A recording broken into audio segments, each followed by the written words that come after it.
Hey guys, and welcome back to Narcissu, the, you know, second side or the prologue of Narcissu, the beginning. I don't know how this works, but I do not remember what chapter you were on.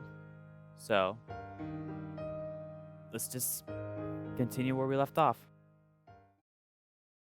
眩しかった日のこと。そんな夏の日のこと。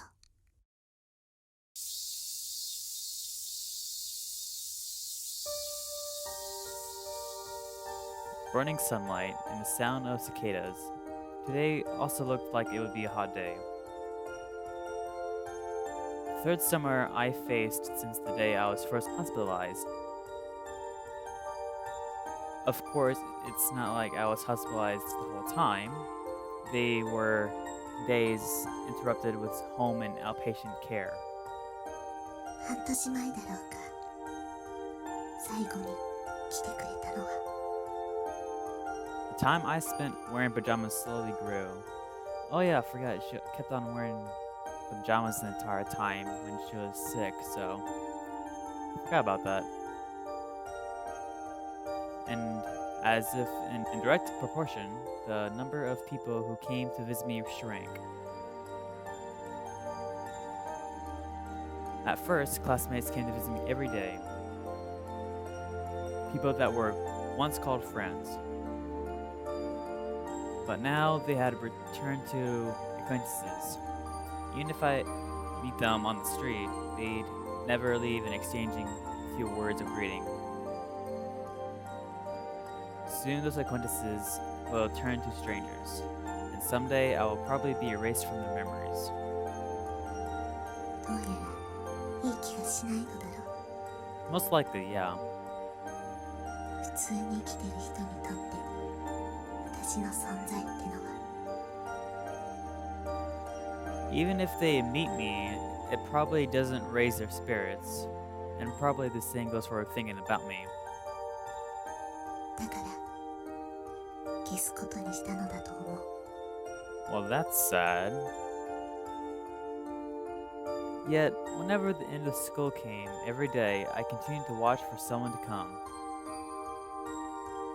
And then, after a half a year of waiting, I stopped looking outside. Finally, I remembered to close the curtains, accepted the fact, guessed at the reason. 3年もかけて私にも分かるようになった。 That's still very depressing though, like,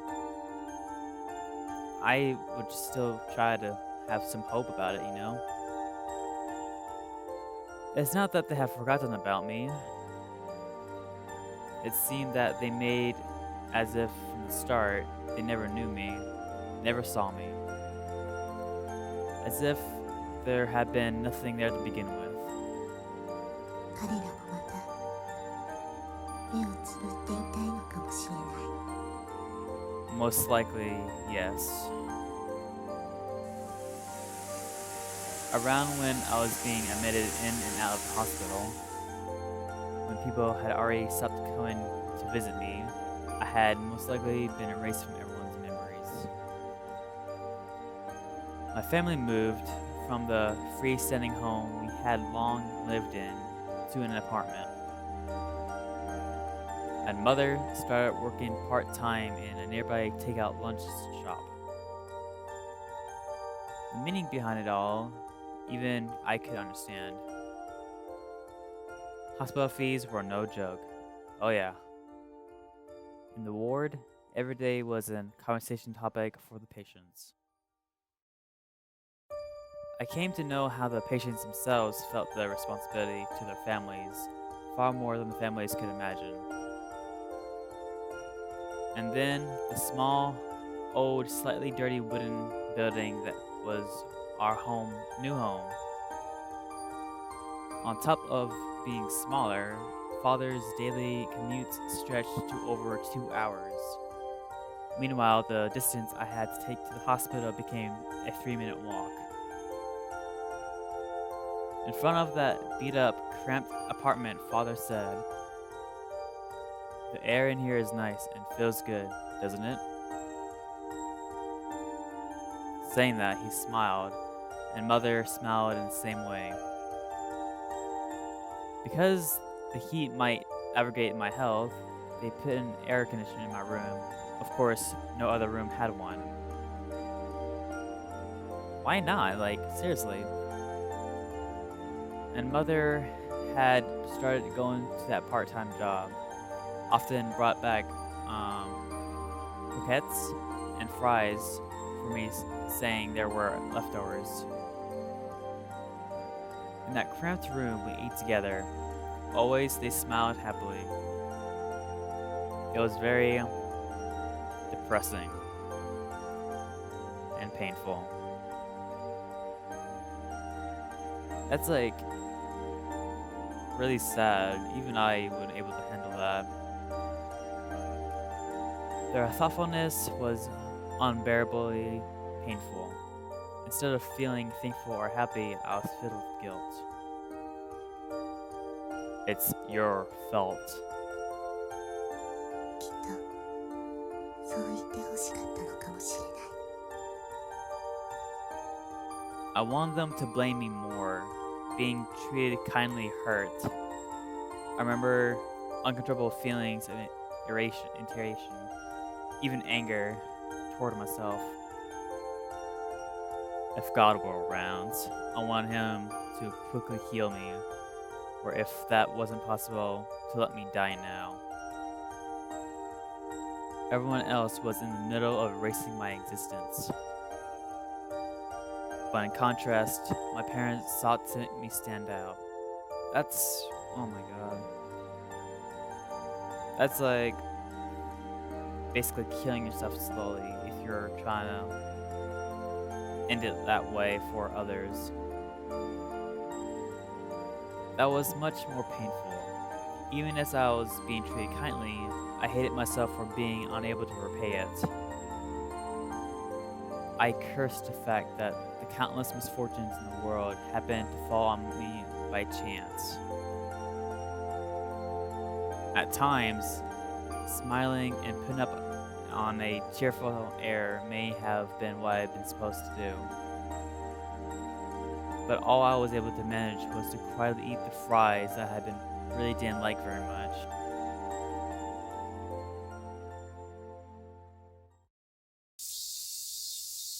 Again, that's very depressing to hear.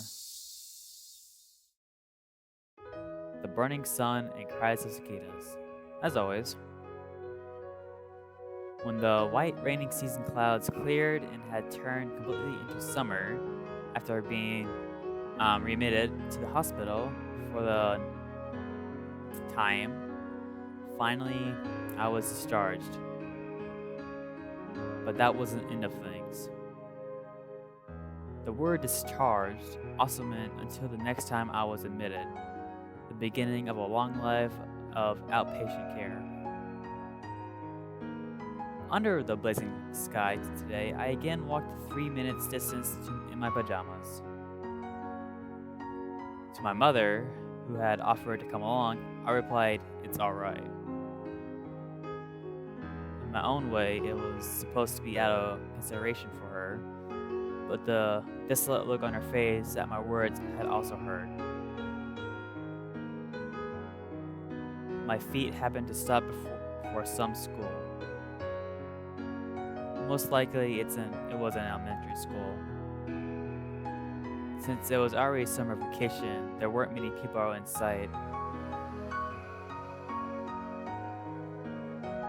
In front of that empty schoolyard, for some reason, I wound up gazing. Without thinking, my feet had stopped.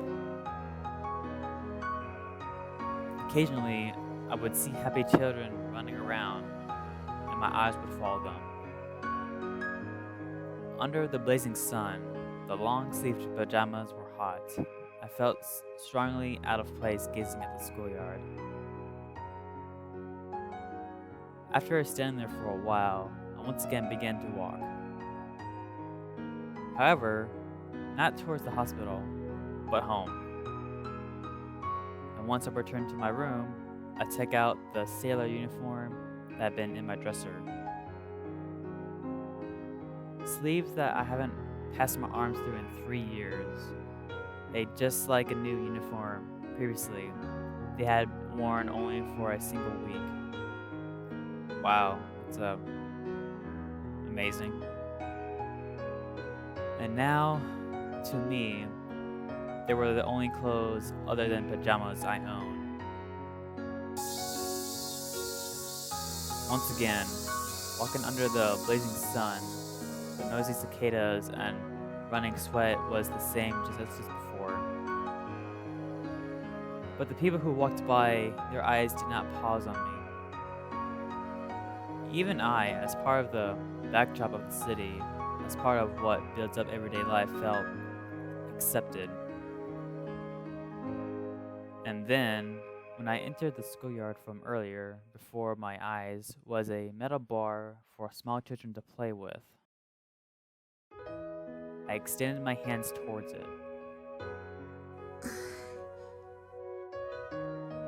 Placing strength into my arms, I pulled it with all my might and kicked it at the ground. A moment's sensation of floating, and my body spins around. まだ大丈夫。 Aww. I whispered, that out loud for some reason while I looked around from the top of the bar. The strong sunlight made the playground seem white, and the heat made the ground look wavy.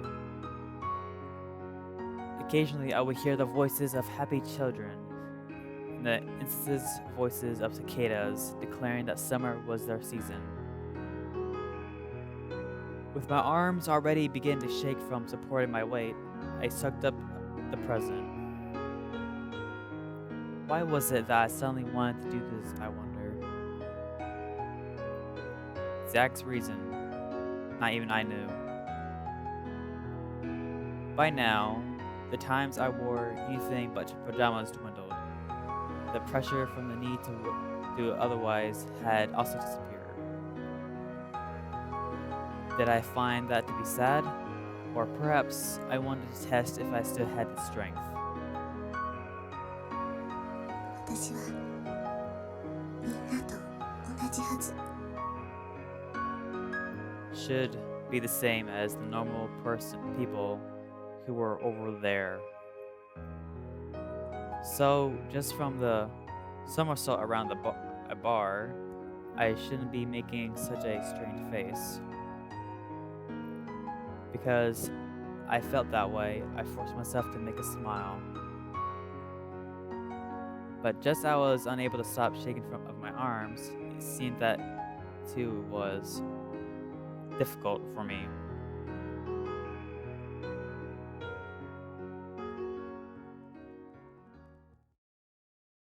Narcissus.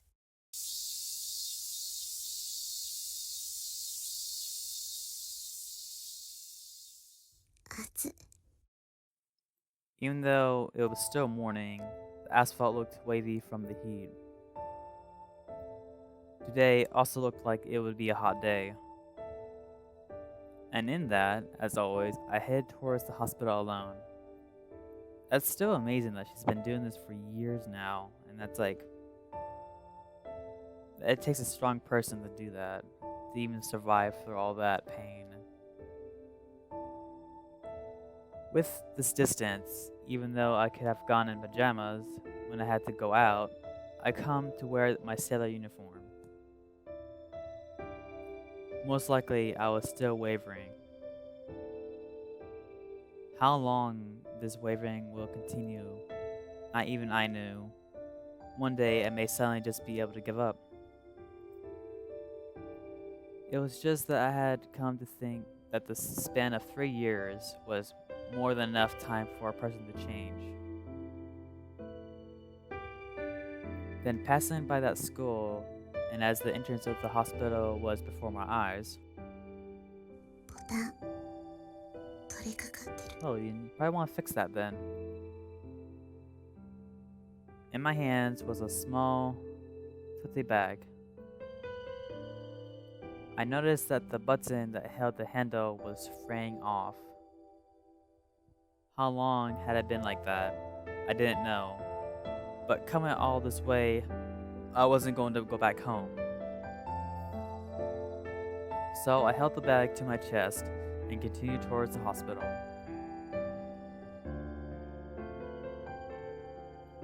The usual doctor, the usual exchanges, and today's examination ended. When my body's condition was stable, it was once a week, 3 times a week seemed to be a sign of a short hospitalization. With this week's examination was over. As I thought that, I headed towards the exit on the first floor. In the afternoon, the doctors weren't seeing patients, so the halls were mostly empty. Occasionally, a doctor would walk by with a group of intern-like people in a tow. Nurses rushed to the first aid window. A patient, probably under dietary restrictions, was in the shop buying snacks. Their wristband was visible green, which I heard was for digestive disorders. All of this was just the ordinary, everyday hospital. And in front of that shop was the first time that I met her. ねえ、あなた。え、 Suddenly, a bright voice called out to me and surprised me. Turning around, before me was a pajama-clad figure of a Oni-san I didn't recognize. I had thought it might have been someone I met while I was admitted here, but I didn't recall the face or figure. 何か。それ、ボタン取れかかってるわよ。 As she spoke, she pointed at my tote bag. I still don't know how to say that. It might have been a symbol of active kindness, but since I had already noticed the problem, I had trouble finding a reply. そうね。そうねって、それだけ？他に言うことは？ Nope. Because I have no more feelings. どうも。 As I spoke, I lowered my head a bit.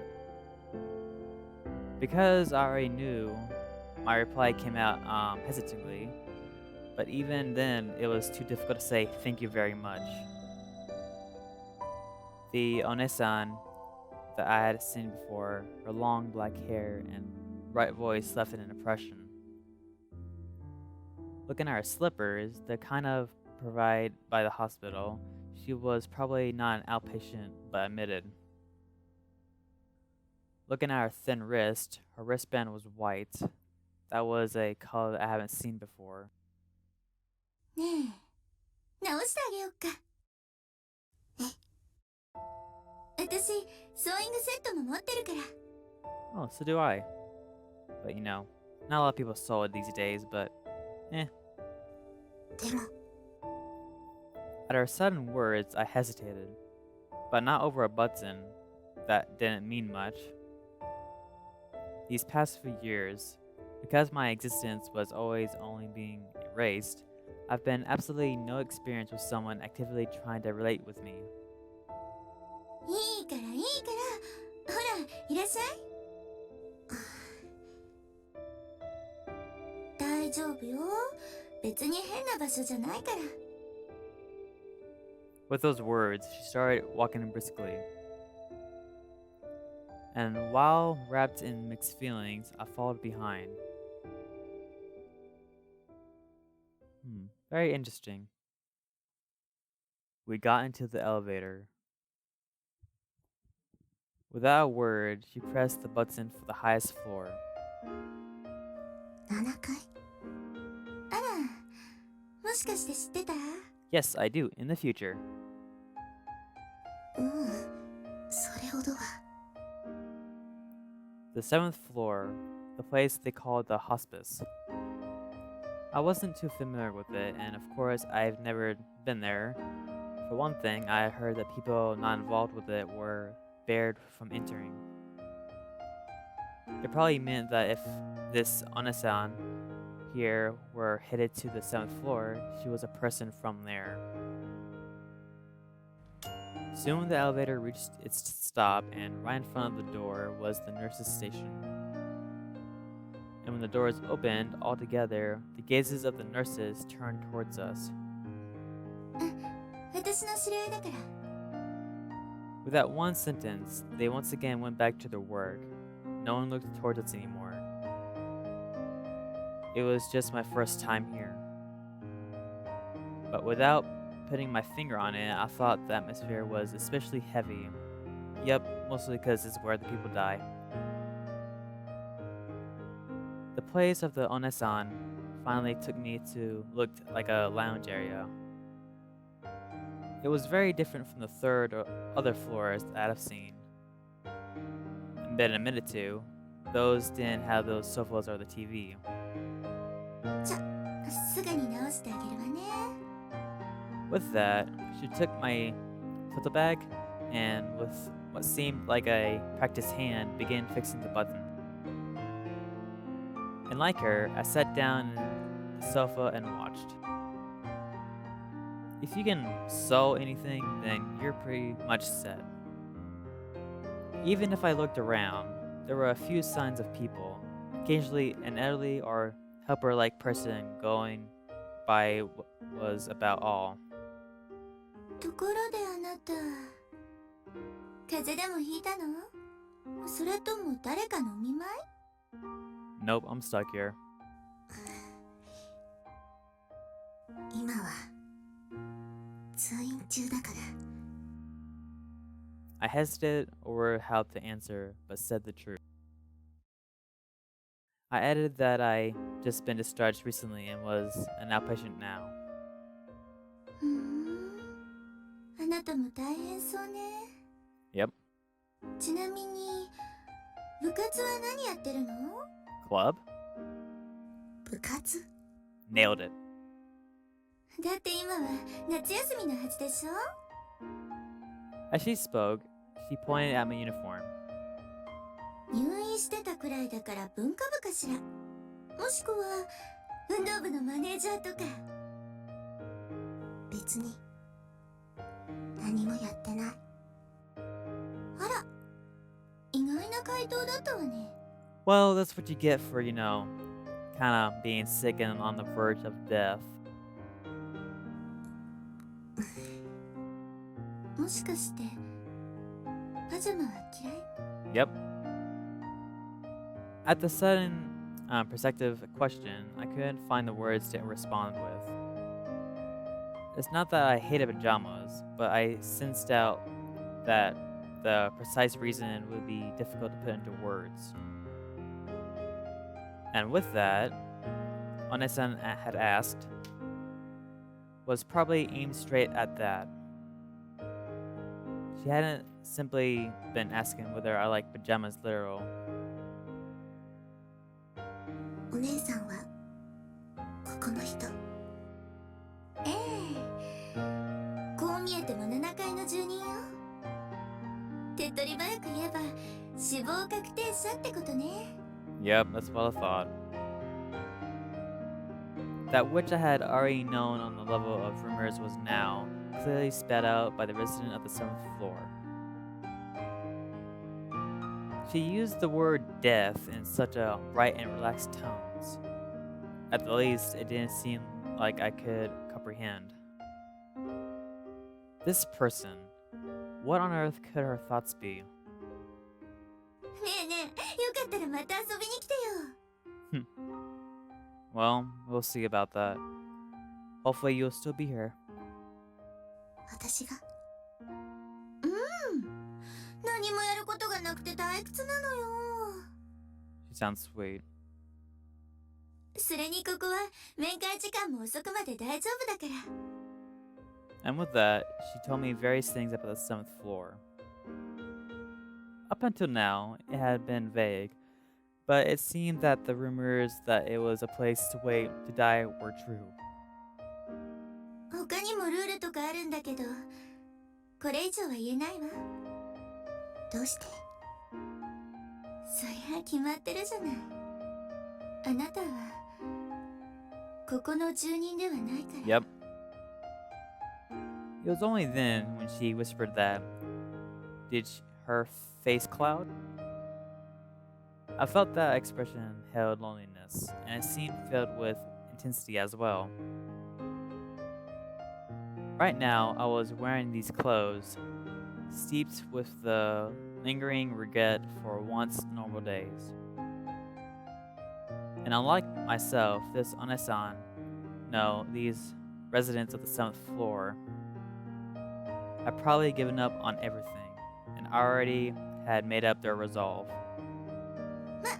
ついに来たついでにでも寄ってよ。どんなに頑張ってもあと半年くらいだからさ。Half a year, man. She said that, and by way of farewell, she once more turned her cheery face towards me. Long black hair, white wristband, and a bright, relaxed way of talking were my impressions. Still, neither of us knew the other's names. My 15th summer. This was our first meeting.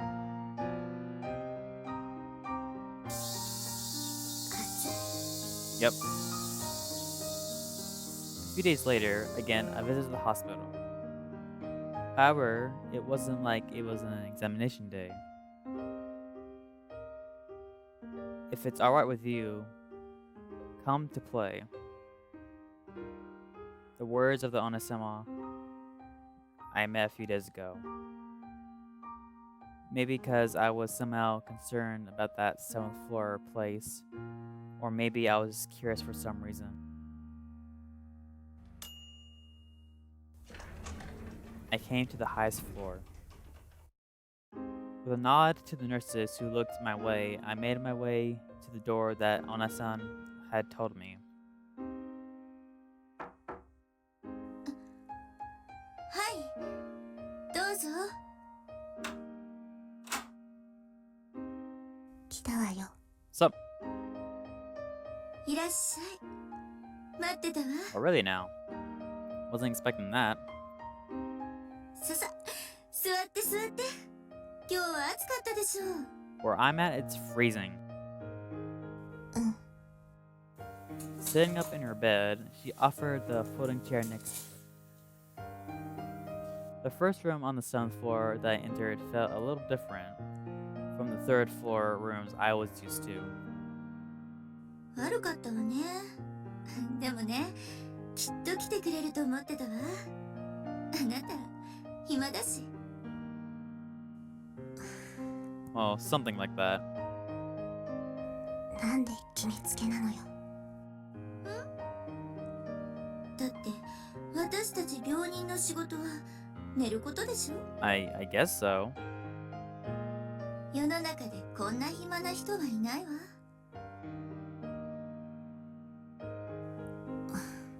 Again, I would guess so, but I'm not sure.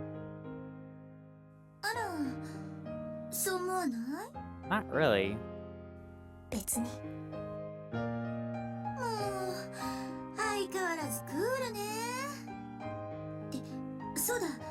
ねえ、あなたアイス好き？ Who doesn't? あれ？じゃあ嫌い？ I never said that. うん。はい、決まり。じゃあ食堂まで一緒に食べに行きましょう。 Let's. 遠慮しなくていいって。お姉さんおごってあげるから。よく知らない人についてっちゃダメ。 Always good advice. は？お母さんにそう言われてる。Well, your mother taught you right. なんで笑うのよ。 Exactly. ごめん、悪気はないから、本当に。でも確かにその通りね。知らない人についてちゃダメよね。 Not at all. 姫子よ。え、お姫様の姫に子供の子。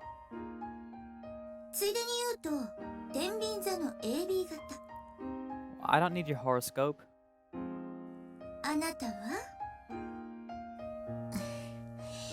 He's probably a king. Lion, my bad. 水亀座の O 型。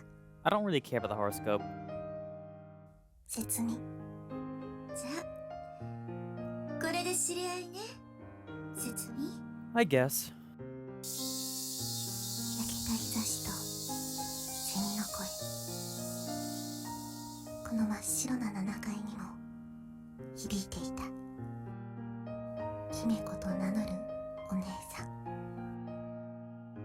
まだ私はお姉さんのことを何も知らないけど、この日から長い夏が始まろうとしていた。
Whew, man. That was beautiful. So hopefully I don't get copyright striked. I might, but I'm gonna try my darnest to hopefully be okay with this music playing. So next time we'll be on chapter 5 with Vanilla Ice. I'm gonna assume it's gonna be vanilla ice cream or something like that. So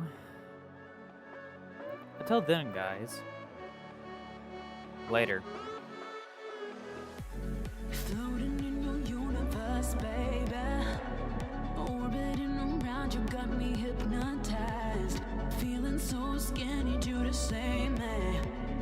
feel like you're my savior and my